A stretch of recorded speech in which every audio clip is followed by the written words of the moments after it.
Stori Santes Dwynwen. Amser maith yn ôl roedd yna dywysoges dros o'r enw Dwynwen. Roedd hi'n byw yn y castell gyda'i thad y brenin. So back in the 5th century, there was a beautiful princess called Dwynwen. She lived in a luxurious castle with her father, the king Brychan-Brycheiniog. Roedd Dwynwen yn ferch hardd dros ben ac yn edrych ymlaen at briodi. Dwynwen was the prettiest woman throughout the whole of Wales, and she looked forward to marrying someday and living happily.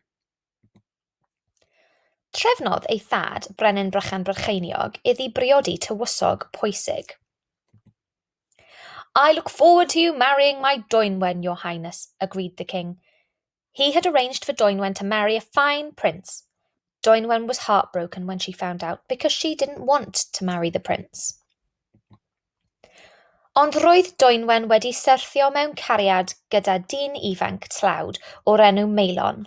Roeddent wedi gwirioni gyda'i gilydd. Dwynwen had previously fallen in love with a poor young man called Meilon de Fodryll. They were head over heels in love. Dywedodd ei thad bod rhaid iddi briodi'r tywysog roedd o wedi ei ddewis. Criodd Dwynwen drwy'r nos. Nid oedd hi eisiau priodi'r tywysog. Rhedodd i ffwrdd o'r castell at Meilon. Her father insisted that she had to marry the prince he had chosen. Dwynwen cried and cried. She did not want to marry him. She ran away from the castle to be with Meilon.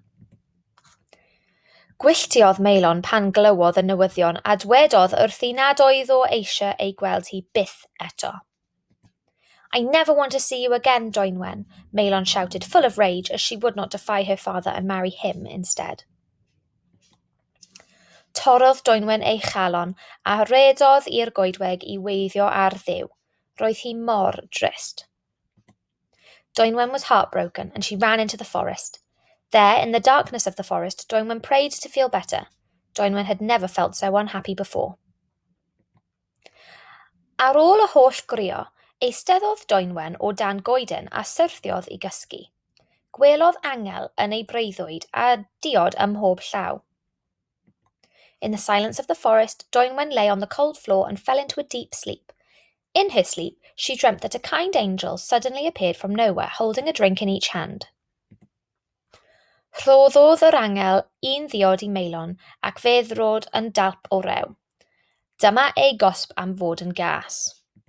She gave Dwynwen a drink to wipe her memory of Meilon. Dwynwen thought it would make her feel better.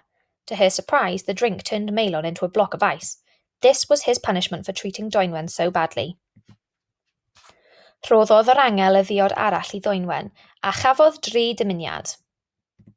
"By drinking this drink you can have 3 wishes, Dwynwen. Think carefully about them," explained the angel. Yn gyntaf, dymunodd Dwynwen i'r angel ddadmer Meilon. Yn ail, dymunodd am hapusrwydd I holl gariadon Cymru.